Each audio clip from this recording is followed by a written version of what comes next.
Selamat siang para narasumber yang saya hormati. Assalamualaikum warahmatullahi wabarakatuh. Salam sejahtera. Terima kasih sudah berkenan menghadiri FGD yang diadakan oleh Kontan dengan tajuk efek jangka panjang pada penyintas COVID-19. Perkenalkan, saya Desmond Saragi mewakili Kontan yang akan menjadi moderator pada FGD kali ini. Berbeda dari jenis penyakit yang lain, gejala COVID-19 bisa terus pasien COVID-19 alami hingga jangka waktu yang relatif lama. Kondisi ini bisa dikenal dengan istilah long COVID. Pada dasarnya, setiap pasien COVID-19 mengalami gejala yang berbeda-beda, mulai dari gejala yang ringan, sedang, hingga yang berat. Umumnya, gejala-gejala itu hilang 2 hingga 3 minggu setelah gejala pertama muncul. Namun ternyata pada beberapa orang gejala COVID-19 dapat dirasakan hingga waktu yang lebih lama. Lalu sesungguhnya apa itu long COVID dan bagaimanakah cara menanggulanginya? Untuk menjawab hal tersebut telah bergabung bersama kami, 2 orang narasumber melalui sambungan Zoom meeting. Yang pertama ada Dr. Ahmad Rani Miftah, selaku dokter Puskesmas Tangerang. Halo Dokter Miftah. Halo, Mas Desmond. Semoga nggak bosan-bosan ya dok ya diskusi sama saya dok ya.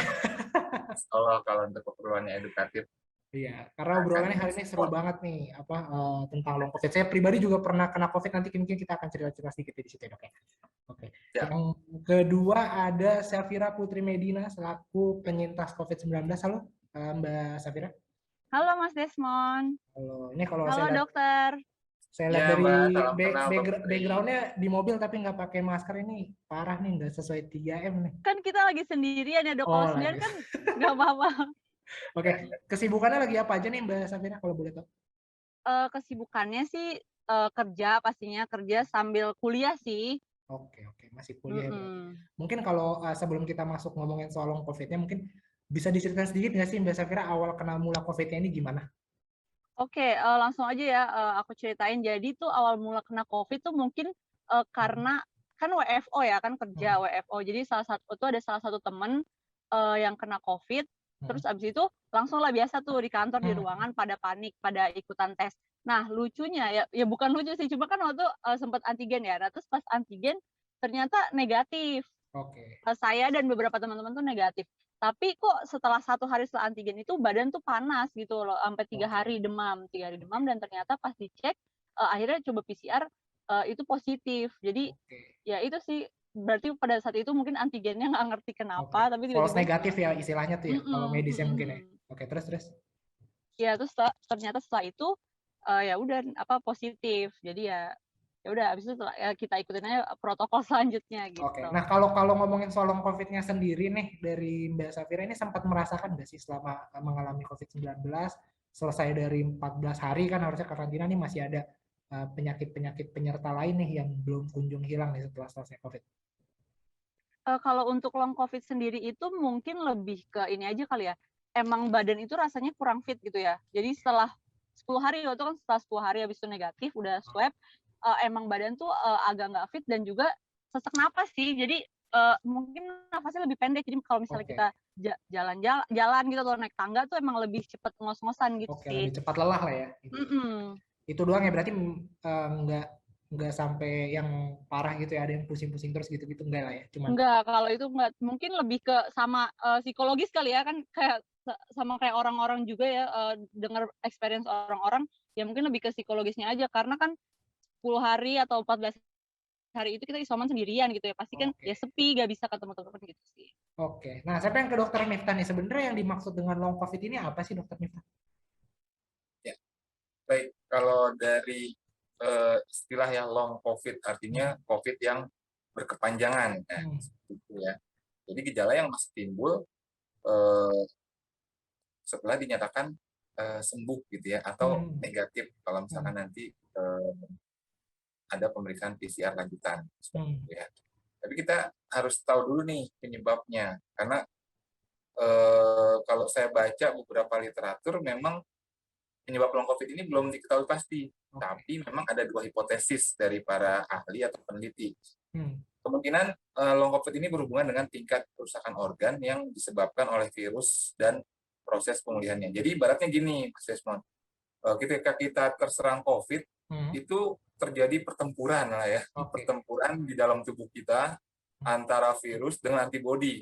Layaknya perang gitu ya, kalau misalkan ada perang gitu kan, ngancurin analoginya perang, ngancurin bangunan, Oke, iya. terus tempat-tempat umum dan segala macamnya ya, analoginya seperti itu. Nah, ketika selesai perang kan itu bangunannya nggak otomatis berdiri sendiri ya. Iya, benar. Tiba-tiba gedungnya tegak lagi sendiri, itu nggak mungkin ya. Nah, Atau misalkan tamannya jadi indah lagi, nggak seperti itu. Nah, bangunan ini perlu ditata lagi.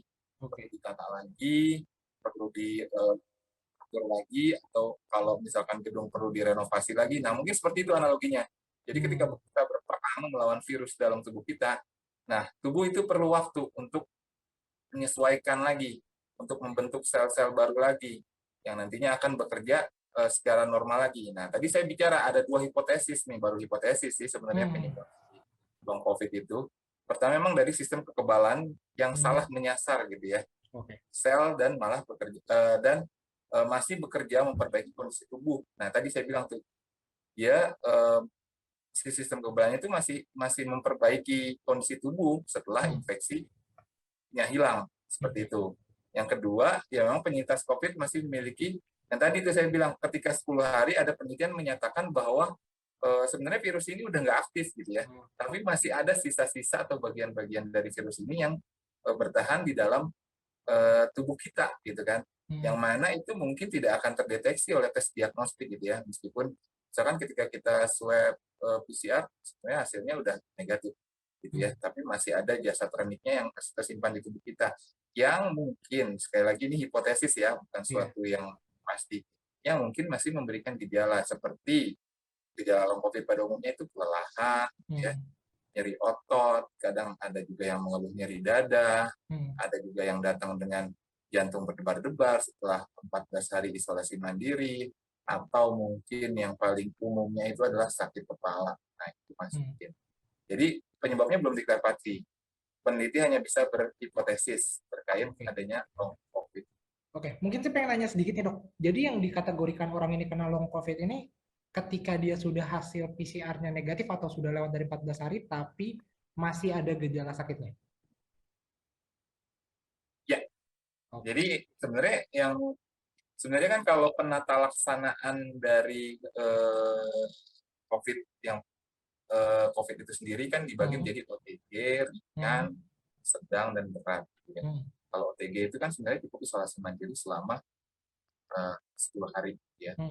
Setelah itu sebenarnya tidak perlu lagi dilaksanakan pemeriksaan PCR. Dia sudah menyatakan selesai masa isolasi mandiri. Nah, tadi itu yang balik lagi. Virus ini menurut penelitian, kalau dia OTG atau gejala ringan, 10 hari itu dia sudah tidak aktif atau sudah tidak lagi menularkan berdasarkan penelitian yang dilakukan oleh para ahli gitu ya. Nah, ketika lebih dari itu masih ada gejala yang tadi disebutkan, ya bisa dikategorikan itu sebagai gejala long COVID. Nah, gejalanya sih memang bervariasi ya. Ada yang ringan, yang tadi mungkin hanya kelelahan atau misalkan nyeri di kepala gitu kan. Ada yang masih kadang-kadang merasakan sesak nafas gitu ya, sesak nafas ataupun nyeri dada seperti itu. Dan itu ada yang sampai berbulan-bulan masih dalam kondisi seperti itu gitu kan. Kalau kita tes secara diagnostik gitu ya, misalkan tes secara darah atau balik lagi ke tes PCR atau ke ronsen, sebenarnya sudah mengalami suatu kebaikan, tapi mungkin memang membutuhkan waktu pemulihan yang lebih lama. Jadi kalau keluhannya spesifik gitu dok, misalnya sesak napas, apakah perlu rujukan ke dokter spesialis paru gitu atau emang ya udah jalanin aja nggak ada masalah gitu? Biasanya kita akan mengkonsultasikan nih ke dokter paru, ya kan? Apakah benar sesak nafasnya ini memang berasal dari gejala long COVID, atau mungkin ternyata ada penyebab sesak nafas yang lain gitu kan? Bisa aja kan? Misalkan ternyata dia ada riwayat asma gitu.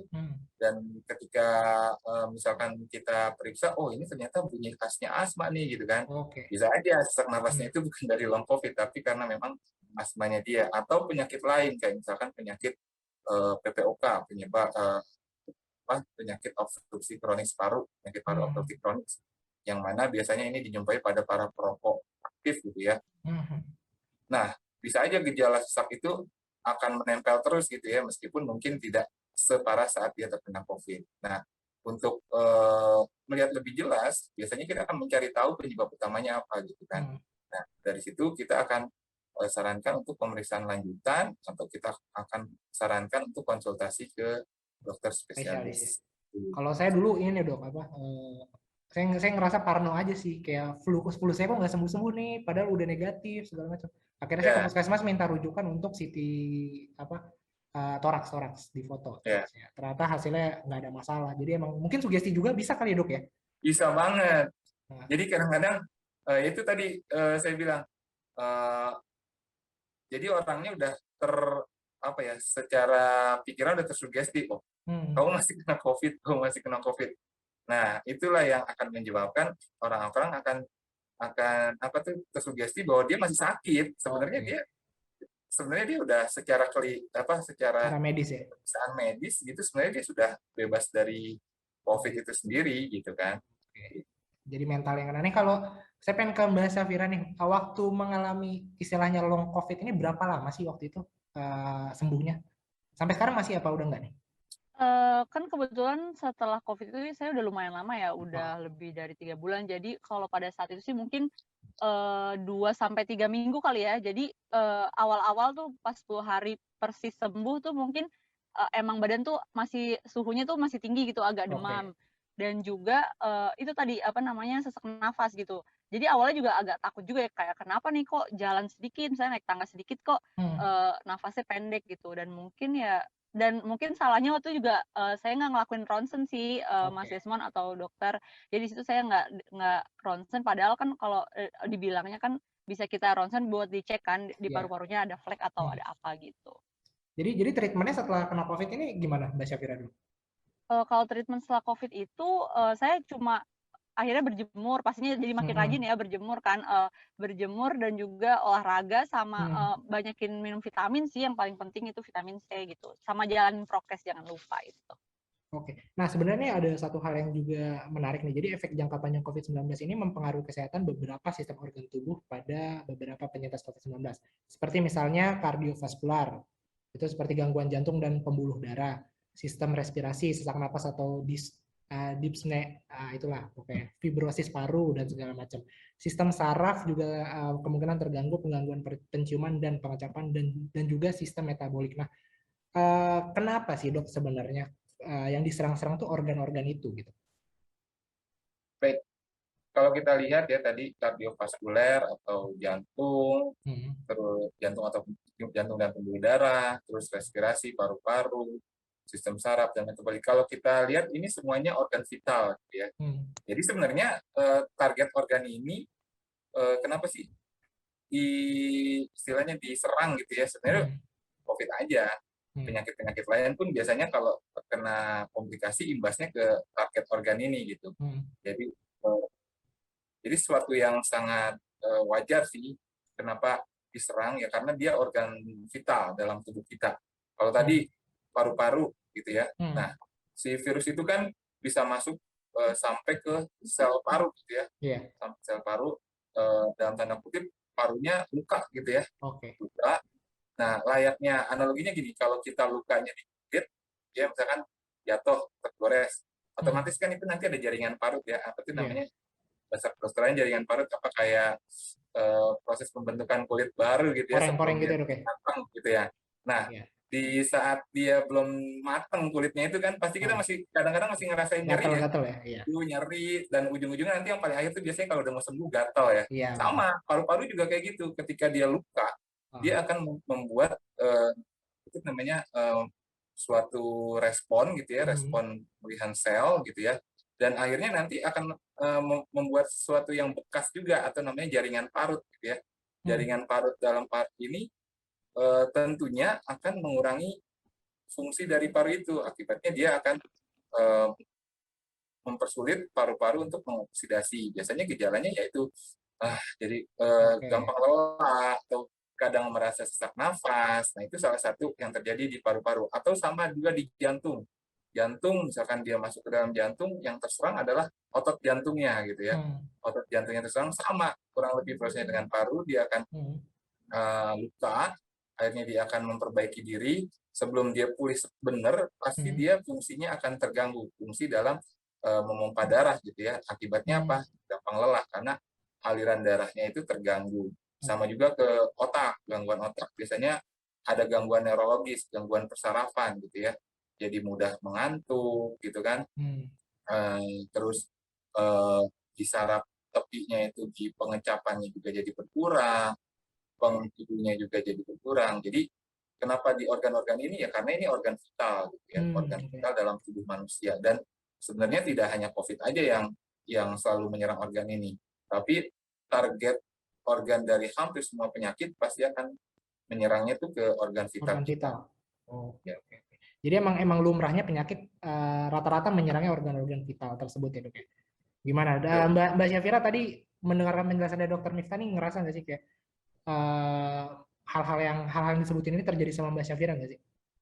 Iya, ngerasa banget. Sama sebenarnya ada satu lagi sih mungkin untuk indera penciuman ya. Kalau untuk indera perasa sih alhamdulillah pada saat itu saya normal. Tapi kalau untuk indera penciuman tuh cukup lama tuh. Kayak lebih Jatuhnya apa dari Mbak? seminggu. Anosmia atau? Ya mungkin itu kali ya. Karena sampai seminggu tuh nyium aroma-aroma tuh kurang berasa. Sampai akhirnya ya kita latih kan, dicoba penciumannya gitu. Sampai akhirnya balik normal lagi gitu sih. Oke, jadi memang penyembuhan COVID ini nggak bisa cepat ya, memang harus diikuti secara bertahap ya. Nah, sebenarnya saya pengen nanya sama Dokter Mifta nih, kalau misalkan kita setelah selesai COVID, ternyata kita masih ada penyakit atau istilahnya long COVID. Nah, kita tahu dari bagaimana cara kita memastikan bahwa long COVID kita ini masih di batas normal? Ya, langkah medisnya tentu pertama kita datangi fasilitas kesehatan gitu ya. Karena kan biasanya gini, Mas. Kalau misalkan dia gejalanya ringan atau sedang yang biasanya dia hanya isolasi mandiri ya pada saat kasus rumah isolasi penuh itu alternatifnya adalah isolasi mandiri. Kita akan minta setelah selesai isolasi mandiri itu kontrol gitu ya. Kita akan tanyakan apakah masih ada keluhan atau gejala. Nah, angka utama yang pertama yang kita kenali dulu, oh ini long COVID atau ada penyakit lain. Nah, itu harus dicari dulu penyebab utamanya. Apakah benar yang tadi saya bilang ya, contohnya di paru gitu ya. Dok, masih sering sesek nih dok. Nah, kita teliti dulu nih, apakah memang benar dari COVID-nya atau ternyata memang ada penyakit lain berdasarkan historisnya pasien itu, gitu ya.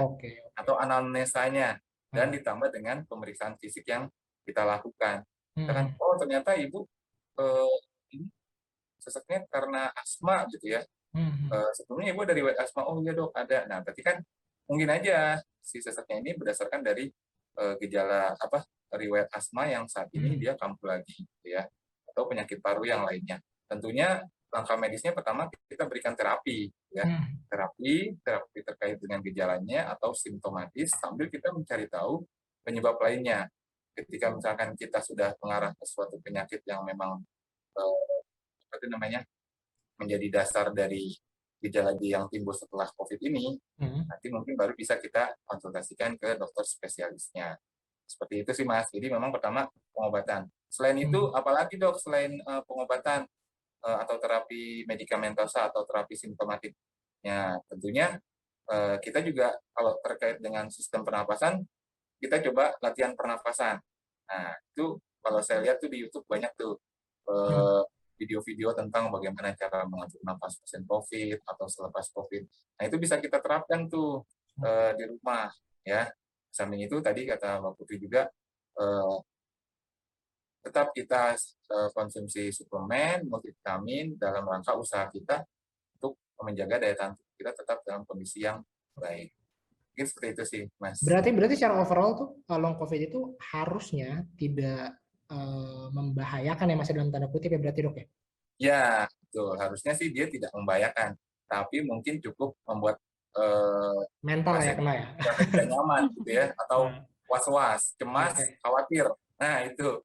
Jadi ketika kita sampaikan ya, udah Bu, Ibu sudah, Ibu atau Bapak sudah selesai masa isolasi mandirinya gitu kan. Sudah tidak ada lagi hal-hal yang perlu dikhawatirkan. Tapi kadang pasien masih terus mengeluh gitu kan. Akhirnya kita informasi, edukasi sambil kita supporting juga dari pihak keluarga atau orang-orang terdekatnya untuk juga memberikan support kepada para penyintas COVID atau mantan pasien COVID itu agar mereka percaya diri dan bisa pulih kembali. Oke. Berarti kan sebagian besar karena sugesti juga dan juga butuh dukungan moral dari keluarga lah ya, orang-orang terdekat di lingkungan dan Betul. segala macam. Nah, saya pengen ke Mbak Syafira nih, gimana sih dulu setelah selesai COVID nih, dukungan dari lingkungan atau keluarga gimana sih? Kalau orang-orang yang biasa awal-awal kena COVID di awal-awal banget, biasanya mungkin agak jadinya kayak malu, dijauhin sama tetangga dan segala macam. Nah, kalau Mbak Syafira ini gimana pengalamannya? Nah, oke, kalau misalnya dari, saya sendiri, jadi waktu kena Covid itu kan awal-awal bulan Maret ya kalau nggak salah itu, Hmm, jadi pada saat belum melonjak tuh. oke. Nah, terus, 2, 3 bulan kemudian tuh melonjak kan. Hmm, Nah, kalau yang dirasain sendiri sih ya mungkin pas saat itu ya emang bener kayak, hmm, aduh misalnya kayak di kantor gitu yang kena Covid, misalnya saya sama beberapa teman gitu kan, jadi kayak ada perasaan yang kayak, ih, iya. kena duluan nih gitu dibanding yang lain Ah, gitu kan. jadi ini yang Heeh. ngerasa kayak, oh dia penyebabnya gitu ya? Ya, salah satunya gitu ya, Oke, padahal terus? mungkin juga sama-sama menularkan juga dari orang lain gitu. Hmm, Nah, kalau untuk dukungan keluarga atau teman-teman itu penting banget sih, itu penting hmm, banget karena benar tadi yang kata dokter bilang juga itu kan bisa mempengaruhi psikologis orang ya, bisa hmm, cemas atau was-was gitu. Nah, sampai pada saat mungkin cerita pengalaman lagi nih, pada iya. saat, Covid tinggi, Hmm, bulan Juni, Juli itu ya, hmm, eee, keluarga saya kena gitu, keluarga saya kena dan di tetangga-tetangga di rumah saya itu ada beberapa yang kena, di oke. satu RT gitu, sampai, ketua RT-nya itu bikin kayak stiker gitu, stiker yang ditempel di rumah gitu kayak, "Kami sedang isoman," sampai Oke, kayak gitu oke. kan. Iya. Heeh, dan menurut saya, itu sebenarnya salah satu dukungan sih dari keluarga atau tetangga atau teman-teman sekitar gitu, itu penting banget. Karena sampai akhirnya saya juga saya publikasiin gitu lah ya, itu saya bikin video tentang, eee, si ketua RT ini yang menurut saya itu cepat tanggap gitu Oke. untuk, Jadi kalau udah warganya. dikasih stiker itu nanti efeknya apa ke depannya? Dukungannya Eee, gimana maksudnya? nah ya, setelah dikasih stiker itu, setelah dikasih stiker terus kita Hmm, juga dari ketua RT-nya itu, disemprot disinfektan sih. Jadi oke. didatengin rumahnya itu dilakukan semprot disinfektan. Hmm, Sama, yang pasti juga dirujuk ke puskesmas kan kalau yang ada keluarga positif hmm, dibantu untuk swab PCR juga secara gratis gitu. oke. Itu sih salah satu. Jadi dibantu secara administratif lah ya untuk ke puskesmas dan Mhm, segala macam betul. proses PCR dan segala macam. Nah, kalau keluarga sendiri gimana nih dukungan moralnya? Kan kalau Syafira ini kan malah kena duluan nih, yang lain zaman-zamannya belum kena nih, belum naik. Ya udah kena Mhm. duluan gimana nih? Supporting dari keluarga dan Eee orang-orang terdekat tuh gimana? Iya nih, bener banget. Jadi kayak misalnya kita pulang ya dari kantor atau dari apa gitu pas positif atau bahkan Nah, setelah positif gitu, itu orang rumah tuh kayak yang langsung masuk kamar gitu, kayak takut oh, gitu ketemu saya yang udah pernah positif gitu kan. oke. Tapi cuma cuma ya di situ saya mikir positif aja karena kan emang Hmm, itu tujuannya adalah untuk menjaga gitu ya, hmm, menjaga biar virusnya itu nggak, menyebar gitu. Tapi hmm, kalau dari keluarga sendiri, orang tua sendiri pastinya support banget lah gitu kan untuk ya pertama dari untuk obat-obatannya, untuk vitaminnya gitu, dan juga ngingetin pastikan untuk lakuin prokes, jangan lupa berjemur gitu sih. oke. Dimotivasi juga lah ya, Iya, dikasih betul. motivasi semangat juga lah ya, nggak cuma obatnya. Nah, saya pengen ke dokter Miftah nih, kalau misalkan kita akhirnya terkena long COVID, nah gimana sih caranya agar kita bisa lebih cepat? Karena kan itu nih pertanyaan orang-orang pasti pengen cepat, cepat, cepat. Apakah bisa sebenarnya lebih cepat sembuh dari long COVID? Ya, terima kasih, Mas. Baik, ini sebenarnya ada langkah-langkahnya nih ya. Hmm, Masih biar cepat proses pemulihannya dan mengurangi efek jangka panjangnya. Yang hmm, pertama tentu, baik lagi, tidak bosan saya ingatkan, praktekkan perilaku hidup sehat. Ya, tetap kita konsumsi makanan bergizi, gitu kan, istirahat cukup, tidur cukup, kalau yang merokok jangan merokok, gitu kan. hmm, Terus yang kedua, mengelola kelelahan gitu. Artinya apa? Artinya kita bisa membatasi aktivitas kita gitu ya, tidak memaksakan diri langsung beraktivitas berat, tapi kita hmm, membagi. Oh, bisa mengukur diri lah seperti itu. Yang ketiga yang tidak kalah pentingnya meningkatkan suasana hati ya. oke. Jangan karena ini saya pikir yang paling penting juga ya ketika kita tetap happy, kita tetap ceria, istilahnya ya kita abaikan aja Hmm, gejala-gejala yang sifatnya sebenarnya ringan gitu ya. hmm, Nah ini juga bisa mempercepat proses pemulihan. Lalu kalau untuk meredakan nyeri atau otot atau sendi ya kita mulai lakukan latihan-latihan peregangan. Jadi jangan jangan juga dibiarin tubuh lagi kena COVID ini tidur aja seharian ya enggak juga. Kan oke. di sini istilahnya istirahat cukup, Oh jangan iya. berlebihan juga. Kalau misalkan berlebihan nanti malah ototnya tidak terlatih, sendi-sendinya tidak terlatih, yang ada malah nanti Iya. malah tidak bergerak dengan baik, akhirnya jadi nambah panjang gitu gejala yang timbulnya seperti itu. Jadi intinya balik lagi lah ya, nggak jangan dipaksain ya. Kalau udah habis kena COVID-nya memang harus pelan-pelan ya, nggak bisa cepat-cepat juga, harus disadari juga. Nah, itu tadi udah pertanyaan terakhir saya sih. Mungkin saya ingin menutup nih FGD kali ini nih dengan sebuah hal yang positif ya. Gimana sih closing statement nih dari masing-masing narasumber kita hari ini mengenai long COVID? Mungkin dari Dr. Miftah terlebih dahulu. Baik, bagi teman-teman yang memang merasakan atau mendapatkan gejala long COVID ini, cobalah berpikir positif. Ya, berpikir positif bahwa Anda akan sembuh, bahwa Anda dalam keadaan yang sehat-sehat, karena dengan berpikir positif itu efeknya akan luar biasa. Efeknya akan menyebabkan gejala-gejala itu mulai berkurang, karena kebanyakan gejala yang timbul itu berdasarkan psikosomatis atau pikiran-pikiran kita yang memang mengarah kepada sakitnya gitu, bukan mengarah pada sembuhnya.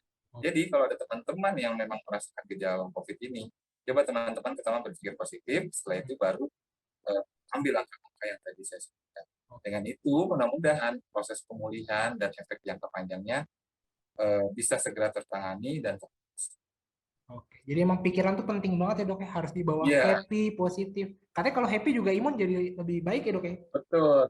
Katanya. Oke, kalau Mbak Syafira gimana nih closing statement nih? Halo, masih di mute Mbak Syafira?